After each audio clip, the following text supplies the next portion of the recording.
As we get started, I want to really, first of all, thank the parishioners and Pastor Maggie and Jess for all the work that they've put together to make this presentation, this training, become available for everyone. It's kind of interesting how this works. I have no idea how they do this, so I'm just kind of hoping that we don't break things down as we're going along here. But I would like to open with a prayer, if we could. Father, Son, and the Holy Spirit. Amen. Father in heaven, we come before you and gather in your name. We ask that you come to us, remain with us, and enlighten our hearts. Give us light and strength to know your will, to make it our own, and to live it in our lives. We ask you to support our efforts. Guide us by your wisdom. Enable us to uphold the rights of others. Do not allow us to be misled by ignorance or corrupted by fear. Give us the ability to see and recognize our gifts and to use those gifts to the benefit of our brothers and sisters. Come, Holy Spirit, fill our hearts of your faithful and stir in us the fire of your love. We ask this through Jesus Christ our Lord. Amen. One other thing I'd like to share with you before we start too.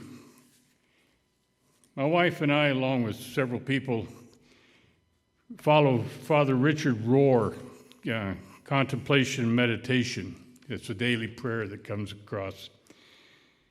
And last Sunday, I would like to read one of the things that he shared from his daily meditation. And it is, and I quote, "The mystery of the body of Christ turns the focus forward and outward to ask, how can I be good for the sake of my neighbor, my city, my church, my community, and even the world?" Brothers and sisters, by your commitment, you fulfill that mystery. And I want to thank you for being here. I want to thank for those who are watching via the internet. I know this is time away from things that you would rather be doing or could be doing. Maybe it saves some of the guys from the honey-do list that's hanging on the refrigerator. I don't know. But what we'd like to go through this evening is because of COVID, there's quite a few changes that are being done this year. Normally, we would be starting November 1st, and as you know, go through March 31st of the following year. But because of the health with these regulations in the city and the state and all that's been going on, there's quite a few things we've had to do different. We will be using, starting January 1st, Salvation Army's location on Colorado Street, the one that is for sale. We will be there for 3 months, January, February, and March. Before that, we open up next weekend, next Sunday, November 15th, at St. Paul's Lutheran Church. We will be there for 2 weeks. At the end of the 2 weeks, we will move over to First Presbyterian Church. We will be there for 2 weeks. And then we will be coming here to First United Methodist, and that will put us to January. And at that time, we will go over to the Salvation Army location on Colorado Street. We will be there for that length of time. But because of the social distancing and what is required this year, we're going to have to close the doors at a certain time and a certain quantity of people coming in. We are measured out at St. Paul's. Walked that the other day. We can get 25 guests in there at St. Paul's. Now that's quite a bit cut back. That means we're going to have to turn some people away. We're also changing the way they will be coming. We cannot have them come to the door and stand in line. For that reason, they will be going to Fish's parking lot Friends in Service Helping on Long Street, they will be riding the bus. Salvation Army is, again, this year, donated the bus for us. We will be having them sign up at the bus, and their temperature will be taken. They will be issued a mask if they do not have one, and then they will be allowed on the bus. If there is a temperature of 100.4 or better, we have to turn them away. We cannot take them aboard. Cannot let them in the shelter. So that's kind of where we are at that point. Then we will drive them to the shelter. If someone shows up at the shelter and gets in line, they will be refused or set aside until we know how many people we have. Once they're in the shelter, we are not using blankets nor pads this year. We are using the tarps that we had last year, we'll lay on the floor. But we have, by the grace of God, St. Vincent de Paul got a grant this year from the city. And because of that grant, we're able to buy quite a bit of the things that all the things that we needed, to be honest with you.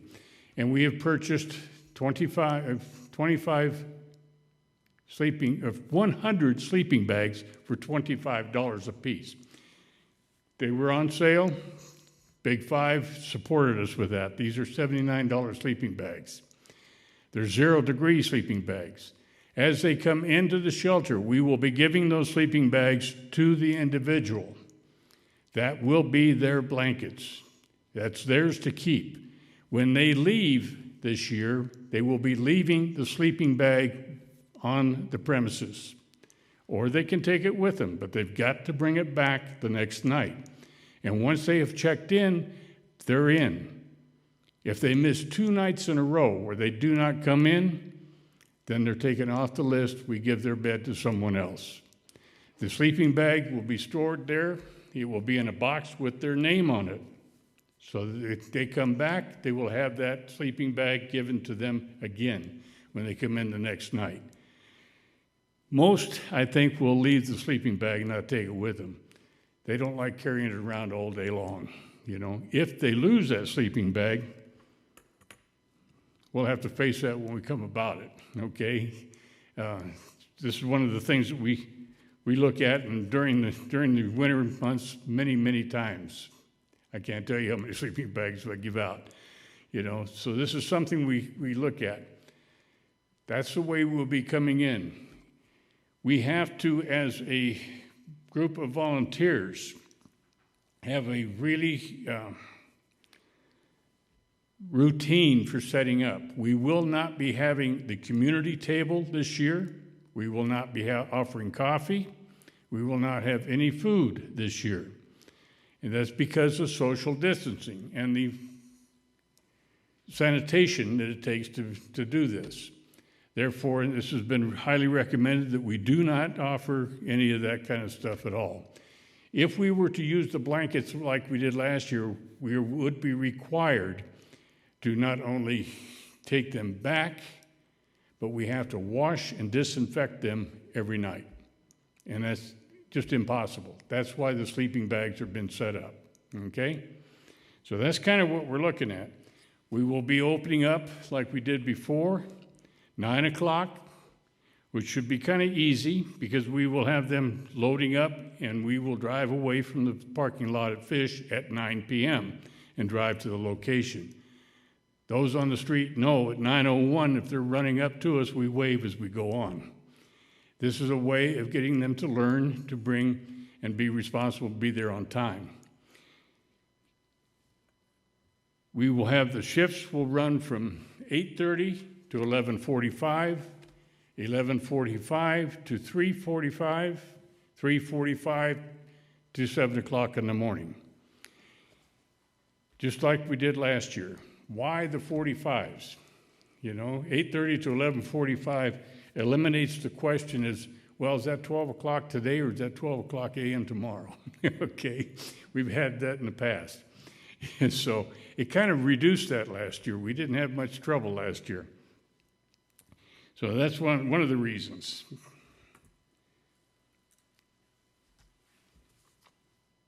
If you would like to sign up as a volunteer, you can go online. It's notscarson@gmail.com, all lowercase. Nots, N-O-T-S, Carson, C-A-R-S-O-N, @gmail.com. Or you can call Molly McGregor, and information will be there online for that at 350-9511. There will also be a link that you can go to look at the spreadsheet for the signups and to see what is available and needs to be filled up. And that's rather long. I'm not going to try and quote it to you right now.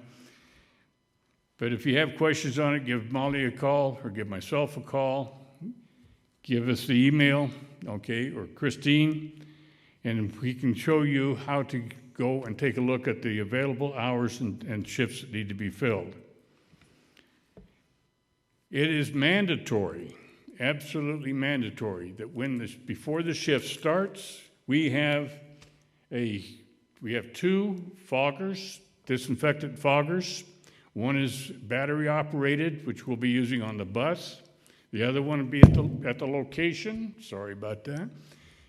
And it's plug in, 1 gallon. We have the disinfectant with it.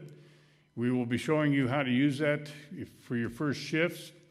And we fog the room. Before you fog the room, we will be laying the tarps down, separated, distanced out at 6 feet. That way the tarps are also disinfected before they come in.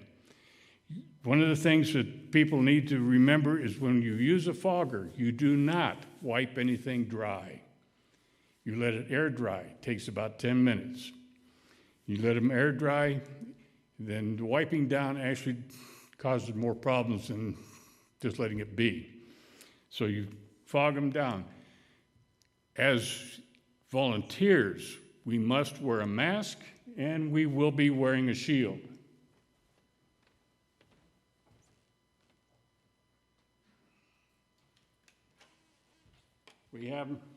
We have the shield supplied. You'll be like this, okay? We have the gloves available. You will also have disinfectant wipes.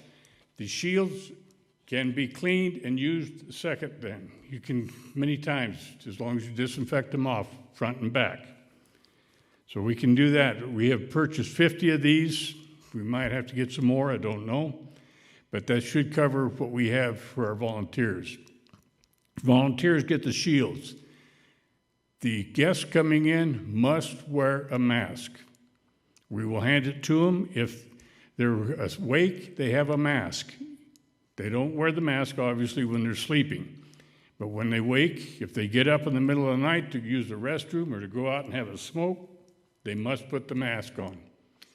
They must maintain social distancing, 6 feet. That's part of the rules. If anyone says, no, I'm not going to do it, fine, that's their choice. But they're going to go outside. They're not going to be with us. Okay? That's part of the rules that we have to enforce. So that's kind of where we are there in the morning. Yes, ma'am. Is the shield ours to keep, or do we leave it there and disinfect it? You disinfect it and leave it there, okay? Do you understand what the shield does? What we're looking at here is the mask keeps us from spewing out anything that we have, okay? The shield protects our eyes and our body from anything else somebody else might do. This is the intake, this is the outtake, okay? That's the easiest way to remember it. So that's how it works, okay? In the morning, when the shift is over, we will leave they'll take their sleeping bags, hopefully roll them up. We'll have them in a box with their name on them. Then we will have them put them in the box, and then they can leave. They leave the tarps on the ground. They do not pick them up, fold them up like they have in the past. We will fog again because the church will be used again. And we want to fog that church one more time before we leave. We will wipe down with disinfectant wipes some of the tables, doorknobs, check the bathrooms, clean up the bathrooms with disinfectant. We will fog them. The foggers are real easy to use. I've played with it, checked it out. One of the things they tell you in the instructions is to be sure and keep it level. You don't want to aim it up or aim it down because then it has a tendency to spew or spit out instead of fogging. It's very basic, very easy. It's 1 gallon, and 1 gallon will take care of it plenty. It'll do something like 6,000 square feet, okay? So we have no problem with that. We have now the disinfectant. We have 2 gallons of it. It takes, for this fogger, the one fogger takes 1 1/4 teaspoons per gallon of water. So everything is fine there. We should be, per gallon there, 180 disinfectant cases is what it's reading up on it. So we should be in good shape along that line. We have disinfectant hand sanitizers. As they get on the bus, they will also be hand sanitizing themselves, along with the mask that they get. The bus will have been disinfected before they get on. Now, when season is over and we go to Colorado Street, because of the location of that and the amount of residential section that these folks have to walk through to get off of Colorado Street, we will be busing them out. We'll bus them back downtown, okay? So that's what we're at there. They will be bused to and from at Colorado Street. The other locations, we're close enough. They leave, they can get downtown real quick. Yes, we're in residential up here, but by the time they turn around, they're down to Curry Street, they're into their commercial area, okay? So what we're trying to do is keep that down to a minimum. Can I ask a couple of the questions that have come in for you to clarify on before you move on too much? Yes, I can't hear you. Oh, okay. Let's see. Can you hear me now? Yes, ma'am. There we go. Can I ask you a couple of the questions that have come through to clarify on those before we move on too much farther? What are the questions again? There's some questions, online questions. Online questions? She has some online questions. Good. Okay, you need to go to the microphone though. But I'll project louder. I'm trying to talk in this lapel mic in my mask. Okay, so you pretty much answered this, but just to clarify for the ones asking, do the volunteers lay tarps before the guests come in? The volunteers what? Do the volunteers lay the tarps down before the guests come in? The tarps? Yes. Everything will be fogged down before everybody gets there, okay? If volunteers are supposed to be there by 8:30, the buses won't even start coming until 9 o'clock. So that gives us a half hour to get it fogged down and time to dry. Okay. Is this better? Can you hear me better now? If you could move the mask, I could. Yeah, okay. I'm way back here. Well, so there we are. Will guests be expected to go right to sleep, or will distance socialization be permitted before 10 p.m.? Lights will be out at 10 p.m., okay? That gives them time to settle down and get built up and ready to go. Is that what you're asking? Yes. I think so, yeah. Lights are out like last year, 10 p.m. By the time we get there, leave the parking lot at 9, it's usually 9:05, 9:15 before we get there. They come in, settle down, get their sleeping bag from the previous night, and settle down. They can go out and have a smoke in the designated smoking area, maintaining their distance. And just like before, if they leave the premises, they do not come back that evening, okay? No drugs, no alcohol on the premises. And if they leave, they are out for the night. Okay. And then there were a couple questions looking for clarification on the shields for volunteers, if they're going to be reused by different volunteers, and what the sanitation process would be between nights, if that's the case? We have, we have disinfectant wipes, and all they need to be done is to be wiped inside and out, okay? And they're being supplied. The volunteers should be wearing these at all times. Okay, and then I have one last one. Is there going to be an MSDS sheet published for the fogging agent?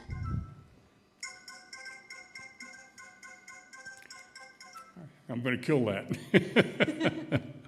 Say that again. Is there an MSDS sheet for the fogging agent? Yes, they're all approved. FDA, NSDA, all of that is on the 1 gallon. You'll see that on there.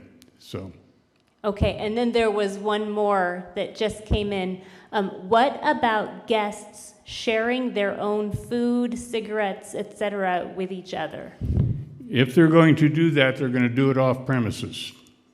We cannot have food being served and shared there because of the social distancing, okay? If they want to share something to them and they sit out there at that time, they can share it when they go out and have a cigarette or whatever, but they cannot do it in the building. That's in a discussion. You know, last year we had a couple of them get lucky. They hit the one-armed bandit and they bought pizza and this sort of stuff and tried to bring it in. We cannot allow that to happen. Okay? Answer? That's it. You're good for now. Okay. I don't know who's trying to call. Let me take a look at it. It might be someone trying to get in here.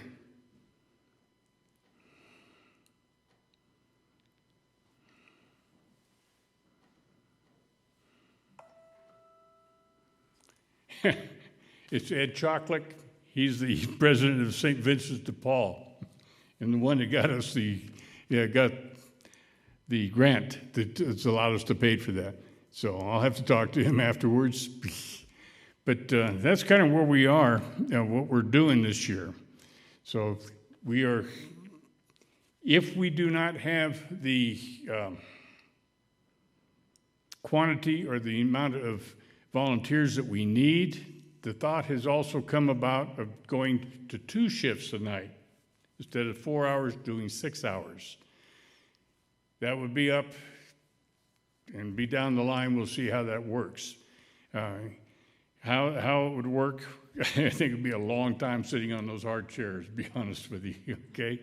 So that's kind of what we're looking at. I think it's absolutely imperative to understand that we are doing the best we can with the COVID situation to make it available for those who can use it. You know, we're sitting back here. This is our 5th year of doing this. The beauty of it is we have had no one die on the street because of exposure in 4 years. Now that's unreal. That's really good. I mean, you stop and think about it. This morning, snow on the ground. Wife says it's going to be really cold. I haven't seen it yet. What did you say? 9 degrees or something? 12 degrees tomorrow morning. You know, that's cold. That's cold. So we got to get these guys off the street and these ladies. We'll be in the same situation we will with the children. Anyone can come into the shelter drunk, high on drugs. They cannot be disruptive. If they're disruptive, they will be asked to leave. If they do not leave, you pick up the phone, call 911. They will be escorted out. And do not hesitate to call 911 if you feel it's in a situation you need to get them out. You know, you call. I have had people call me at home and say, hey, I don't know about this, and I say, call 911. But my first reaction is, you call 911 first and then call me. You know, if that's the way it has to be. I will be down there. If we have unaccompanied minor children come in, I want the phone call. I don't care what time of day or night it is, okay? 2 o'clock in the morning, I want a phone call. You let them in. Do not turn them away. At that point, I will get down there And I'll kind of saddle up next to them, find out a little bit about them today, let them come back tomorrow. You jump on them too quickly and push too hard, you scare them away and they're gone. Okay? I will immediately go from there to the school district and find out if they're telling me the truth, they are going to school, they're doing this, they're doing that, and make sure they're registered. And then we will go from there and let the school system know about the situation. Peggy Sweetland is usually my contact, okay? So that's something we do. And I don't care if a child under the age of 18 comes in there alone without supervision, I want to know about it. And I will be down there that night, okay? Any questions? With respect to when we are on shift and clients come and go into the bathroom and I see 2 or 3 going in, do I have a responsibility to get 2 of those out and leave 1 in until they do the business? And rotate as far as the social distancing? You've got to kind of, that's one of those decisions I'm going to let you make at the moment. You know, if one's using the urinal and the other one's using the toilet, no, they're distanced. You know, but yes, I would give that some thought. You have to reiterate the question. So I'm sorry, you're right. So the question was, should we follow in and keep more than one person, allow more than one person in the bathroom? Is what I'm hearing you say. You know, so yes, you can let more than one in there. It depends on the location we have, what the bathrooms are like. We have to pay attention to who goes in there to make sure that they are using the restroom and they're not going in there to have a little swig of whatever they brought with them, okay? So that's one of the other reasons we kind of follow them in sometimes. There were a couple locations where we kept the bathroom doors open. You weren't allowed to close them. You know, you had privacy with them closed. So, and we might do that again, at those locations. Did that answer your question? Anything else? You talked about calling 911. I assume, like you said last year, the sheriff's department knows where we are each week. Yes. Dispatch, when you call 911, they're going to ask you where you are, but they also have a sheet of paper, and they've got a binder in there, and it shows us where we are at that night, that month, okay? They may this year come back in if we have room. For instance, we say 25 at St. Paul's will be allowed in, and if we only have 23 show up, now last year and the years in the past, the sheriff's department would have somebody, instead of booking them, if they were just intoxicated, they would bring them into the shelter. And if they behaved themselves, they could lay down and go to sleep. They may try that this year. If we are full, we just have to tell them, sorry, can't do it. But if we do have where no one showed up, because he didn't come in on the bus, he's not coming in at 11 o'clock at night. That's all there is to it. Okay? They've got to be there on the bus. If they're not there on the bus, they're not going to be there. Now, we do have a couple guys on the street who have jobs, and we need to verify that. And they tell you, hey, I'm going to go down. Last year we had a couple that would leave at 10 o'clock at night, and then they come back at 2:30 in the morning. Both of those worked at the Galaxy Theater, and they were going in and cleaning up after the theater was closing down, and then coming back, grab a couple hours. That's fine. We need to know that. I will check it out, make sure that they're not giving us a story. But also, it's just a way that they can kind of set the money aside to get off the street, So we want to work with that. Yeah. Yes, sir. When you said the limit is 25, say you have 20, at 2 o'clock in the morning, somebody shows up, you let them in? I'm going to let that be the call of the person there. Where obviously the bed is empty. But if they show up regularly, I want to mark it in the book. Came in at 2 o'clock, It tells me, because every morning I pick up that guest list, and I bring it home and I type it up. And I put in who was there, date of birth, in this case their temperature, and then what I do at the end of the week is I take that by and give that to Health and Human Services. That allows them to work with the subsidies and help these folks get subsidies to get off the street. You know, if they can prove that they're homeless. I can't tell you how many times they've called me and says, I have so-and-so in here, we have an apartment for him, there's rural housing has got subsidies for him, we'd like to get him in, but we need proof that they've been homeless.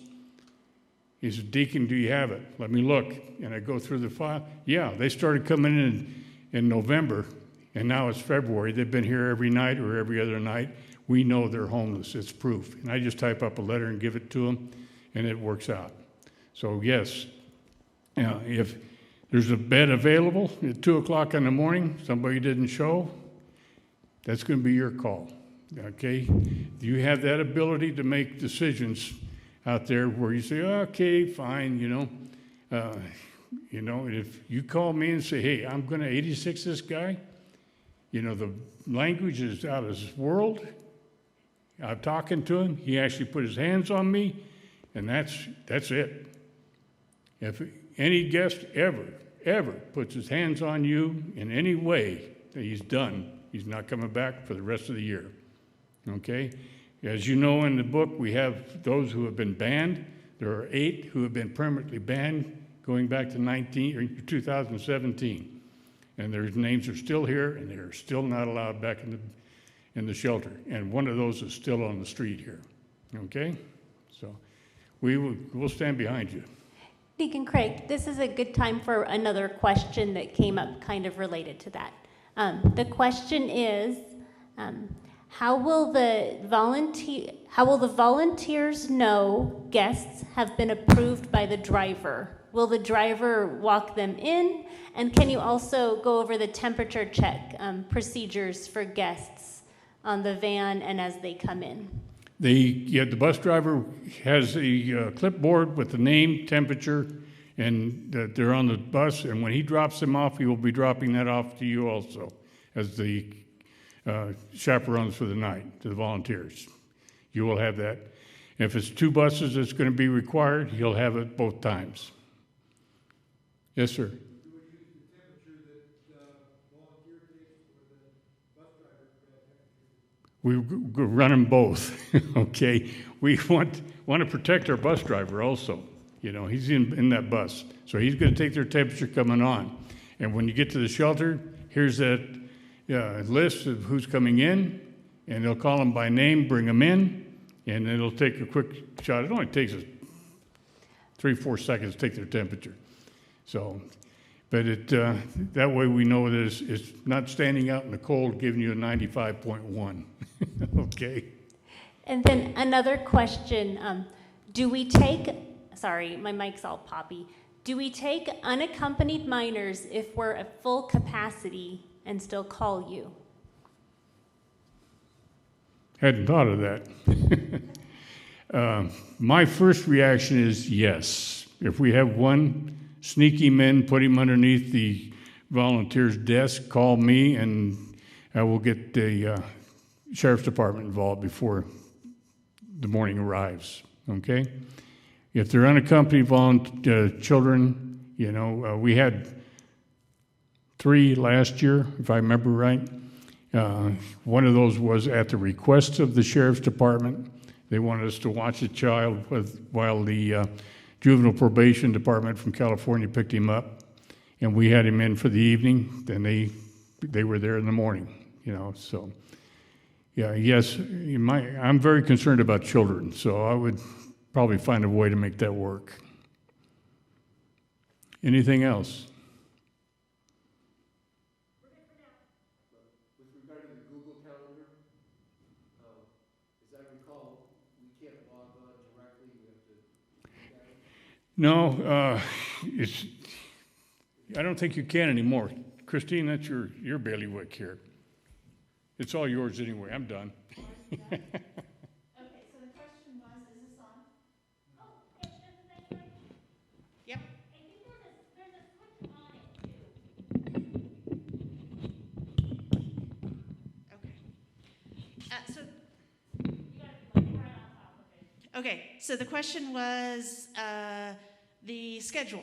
The schedule on the Google Docs is just for viewing. You cannot update it. If there is a shift that you'd like, email us, call us numerous times, carrier pigeon, just make sure you get on the schedule. So does that answer your question? Yes. Okay. So real quick, I'm going to go over kind of conflict resolution. This is my 5th year with NOTS. It was a very hard decision, but I will not be on the front lines this year. But in the prior years, it is my experience that these people just want to sleep. They just want a warm place to be. And the other fraction of the time, there are troublemakers. You have to understand it's not personal. It's whatever they did before they came in is what's causing them to behave this way. So just keep that in mind. Let me go over, there was one thing Molly asked me to mention, and it's highlighted in yellow, so I have to listen to Molly. If you have been exposed to COVID, we have asked. Can you move over to the pulpit? This mic isn't making the line easily or something. Better?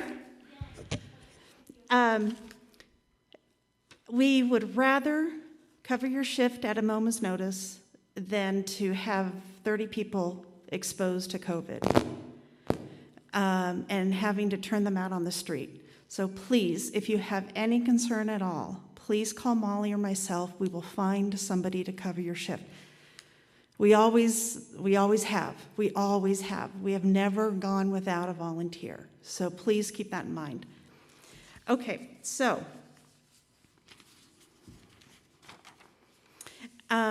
developing awareness. Approach any situation, a volunteer initial default action is to do nothing, which is an active process in which you evaluate a scene safely. If you decide that your presence would be helpful, engage by helping guests solve their own problems. If necessary, try to provide solutions and remind guests that they are at the shelter to sleep. And I think that's very important because not every situation that comes about needs your interjection. So keep that in mind. If they feel this situation be hazardous to yourself or to others, call 911. As Deacon Craig said, our volunteers are very, very important to us. And if you're not feeling safe, the police will come. They will. I've never felt unsafe. I've been very fortunate. I've had a number of situations where I've had to call 911, and it wasn't for my safety. But it is there. It is there for you to use, and you are all important to us. So please feel free to do that. They will also ask for you to call 911 for medical issues. In my experience, I get their name and I ask them clearly if this is something they want me to do. So they just think a second before that phone call is made, and I will do it. I won't hesitate after that. Attempt to get a big picture. An awareness of the situation, dynamics, safety issues is critical. So if you do end up calling 911, you need to explain to them clearly what it is, if there's a weapon, if there is some sort of physical altercation going on. So it's critical that you assess the situation. Your partner needs to be a part of this decision as well. As you're aware, there will be 2 of you there. So the person that is with you should be aware that the police will be showing up and for the exact reason why. Usually, the first thing to do is do nothing. In volunteering, do nothing is a verb. It's not a passive acceptance of a situation unfolding. Time is on your side. Observe and listen and get a feel for what is going on. Assess the situation. If medical assistance is needed, or if there's a safety issue, call 911. I don't think we can say that enough. It is important. If safety is not an issue, the first step of dealing with a critical situation is cooling things down. Okay, this is in all caps, so I'm going to read it word for word. For your own safety and the safety of other guests, if you suspect that you are entering a potentially hazardous situation or responding to a violent act that has just taken place, call 911. Do not investigate a potentially dangerous situation. You're not there to investigate or solve a crime. Just make sure you're safe.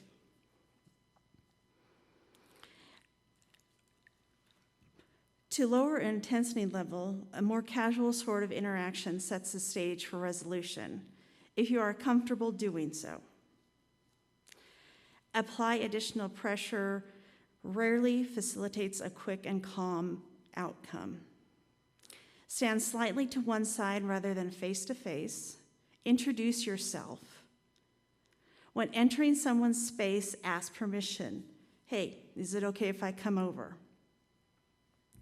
One thing that I found very helpful is if you start to learn the guest's name. If you're using their name, it kind of de-escalates things a little, rather than, hey, you, whatever you are, whoever you are. Yeah. Respect the guest's personal space. Feeling trapped evokes a stress response. Speak calmly and casually. Slow the pace down. This will help reduce feelings of being overwhelmed. If the situation escalates, don't hesitate to call, 911. A spectrum of intervention techniques. Do nothing, say nothing, quietly observe. Say hi or introduce yourself. Sorry to bother you. Are you okay? Do you need any help? Hey, can you do me a favor? You should know that if you do this, and then you explain the consequences. I need you to step back, slow down. If these do not work, call 911. I think you see the theme coming going here. Lost or found a child. We kind of went over that. I don't think we have any questions about that. These are must reports, violence of any kind. And it's not only to 911. We really need you to complete the incidents reports. It's really very important communication between shifts. And just because you write it down, it'd be great if you told the next shift coming on as well. We called 911, they took him away. He's not supposed to come back. A death, which I don't think we've ever had. Medical emergencies, psychiatric emergencies. Any situation that is likely to put a volunteer or guest in harm's way. Persistent, disruptive behavior.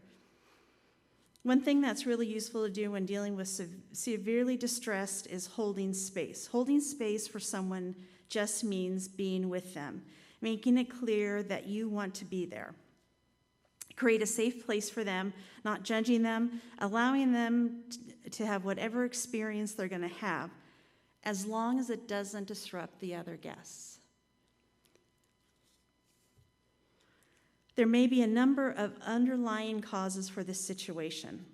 Emotional distress. Just a reminder, being without a home is stressful. Living on the streets is stressful. The bit of compassion you can show your guests goes a long ways. Underlying causes for the situation, more of them. Mind-altering substances, underlying psychological issues, someone who's off their prescription medication, and again, underlying medical issues. We have some tips for conflict resolution. And just so you know that this manual is also on our the Google Docs, so you'll be able to. And those of you that we have your emails, it was emailed to you this evening, so you should have it too. If you ever need another copy, it will be in the folders. Are we doing the folders again this year? Yes. Conflict resolution tips. I'm feeling overwhelmed, or am I feeling overwhelmed or charged by this? Did I get a jolt of adrenaline? Remember that everyone thinks they have a good reason to do what they do. If we can remember to use active listening skills, you don't have to agree with someone to understand what they're feeling. You don't need to like or love them to understand what they're feeling. Let them know you understand. It is not the same thing as telling them what they want to hear. Treat everyone with equal respect. Never lose self-control. Walk away. Before it gets to that, walk away. That's why there are two of you, one of the many reasons why there are two volunteers. The less ego you bring to the table, the more control you will have over the situation. And there's something that you should keep in mind. Please don't tell them to calm down. It will have the adverse reaction. If possible, have guests in conflict separate. This means sleeping on opposite sides of the shelter. Odds are neither party wants to sleep outside in a snowstorm. And that's something that you need to keep in mind when there are conflicts. Is this important enough to you to sleep outside? And that will usually shut it down really quick. Lost and found items. Private property is the responsibility of its owner and should not be left at the shelter. We have that often, where people will leave things because they'll be back the next night and they don't want to drag it around town. That's not okay. They cannot store stuff there. Any property left after the shelter closes needs to be gathered up and notify Deacon Craig. Reporting theft directly to law enforcement is the best option available to guests. Leaving the shelter.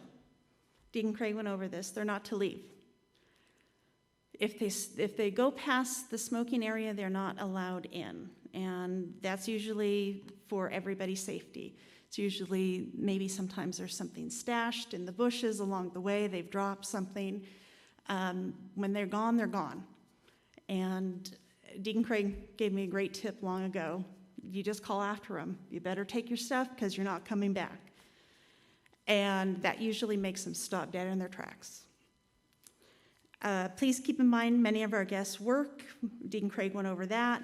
And I think that is it. We talked a little bit about men and women. We're still separating them this year. Use your best judgment for exceptions to the rules. And that's, I think, about it. We're going to have our boxes again filled with different feminine hygiene products. There were some Band-Aids in there, that sort of stuff. So it sounds like we'll have that again this year. I think what is really important too is that the rules are meant to be kept. Because if you don't observe a rule and the next shift does, it makes it really hard for that next shift. So these are put here for our safety and for our guest safety. And again, COVID. If you've been exposed to it, please let us know. Do I have any questions? Great. I think that's it. Thank you. One of the things I think you should understand, we have helped the city here considerably by opening up a shelter. When we open up the shelter, the calls that they get for the sheriff's department, for the nuisance type calls for the guys on the street, decreased dramatically. Kenny Furlong, the sheriff, and I have talked about it, and he can't wait for it to open up. It reduces some of their, what they call nuisance calls. and it reduces it considerably. It's also allows for safety for those on the street. So he's very much in favor of this. And we are not bothering them if we have to call 911. I'm a chaplain with the sheriff's department also. They're getting paid at that time of night, and they can only drink so much coffee at 3 o'clock in the morning, okay? You know, and I'm not being facetious or trying to be funny, but we have 5 different shifts running all night long, and they will respond. The thing to remember, and I can't prove this, wasn't able to track it from last year, but most of the calls that we have are medical calls for 911. We have had several what we call nuisance calls where someone who's got a little carried away. But also last year, we saved one of our men's lives. Got there, got off the bus, and he was so drunk that we got him to the hospital. They pumped his stomach. I was told the next day he'd have died from alcohol poisoning if we had got him in. So we have done something good for one anyway, okay? And they appreciate this. Most of the guys and ladies that come in appreciate that we're there and we're there for them. It's going to be a little different this year because they're looking forward to coming in and meeting and talking to the same people that they've seen for the last 3 or 4 years. And they're looking forward to that. They're looking forward to community together. They cannot do that as like they have in the past. There won't be that community table where they can sit down and talk. You know, we cannot do that. I will still be bringing in coats, socks, gloves, this sort of thing as we need these, and they will be there also. There'll be a place for them to get it if they're missing out on that kind of stuff. If you have the capability of donating heavy coats or whatever, please bring it in. Let me know, okay? Because I've got them stored up. Anything else? Deacon Craig, can you give some more information or details of what the box that their sleeping bags will be stored in? What I need is also some more of those boxes. And those boxes that are perfect size are the boxes that you get your copy paper in at work. Okay, that's what we want to use. I have several now. We're going to need, minimum of 25, maybe more. So those are what we're asking with the lids, so we can write their name on it, or we'll attach it to a piece of paper and put it on that box. So when they come in, they can look at the box and say, hey, Henry's here again. Okay, Henry, I was here last night. My sleeping bag's in the box. And we can go over to it, grab it, and give it to them. Okay? So that's what we're looking at. If we have those boxes, where should we bring them? Give me a call. I will stop by and pick them up. I'm also, we're trying to, anybody that's got them, I'll be more than happy to stop by and pick them up. So I am on the street about 3 days a week, so I have no problem doing that. So What is your number? this is on the internet, is it not? 720-2218. Write it down fast, and I don't repeat it for those listening. Are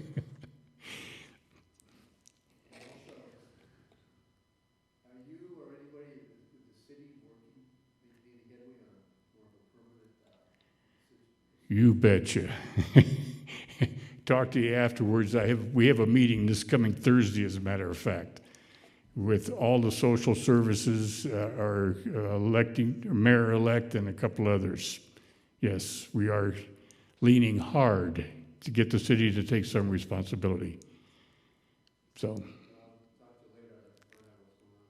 okay. Anything else? What about the medical questions of coughing and sneezing and the type of things that we didn't worry about last year? I think there'd be more concerned issue with COVID and question of whether that is a danger to everyone in the room. Yeah,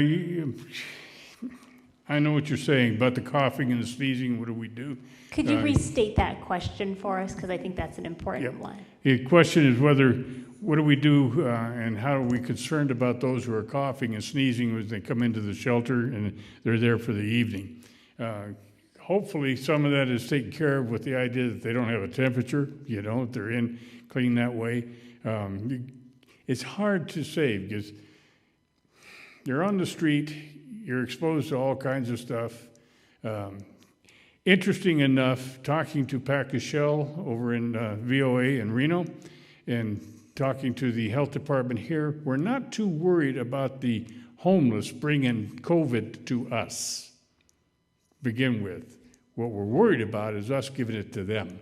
They travel in a different culture than you and I, and they are not exposed to those who have had travels to go see people in Texas or Oregon or California or been across whatever, and they're not, we are the ones that are probably going to be the carrier to them. That's the number one concern. Doesn't mean it can't happen. They could happen, but it's very seldom as it happened. Pat's telling me over there that when they moved them from some of their shelters to downtown and they tried to put everybody in one shelter, they immediately had, I think it was 19 cases showed up with the homeless. And just because they brought them too close together too often. Because homeless have their own little cliques that they hang with, and that's about it. Very seldom do they start intermingling beyond that. Any other questions? If you do have questions, I do recommend that you go to Carson, notscarson, gmail.com, and you can look at it there. You can find out information for us. We do have a brochure that we'll be putting out. We're updating it, more generic than it was in the past, and it will have our Twitter and Facebook information on that also. And don't hesitate to call. If you need to get a hold of me, you can call St. Teresa's Church and leave a message for Deacon Craig, and that's 882-1968 is the phone number there. And I'll be more than happy to get back to you. Okay? With that, I thank you for being with us. I hope we learned something and we weren't too boring. You have a great evening. Thank you.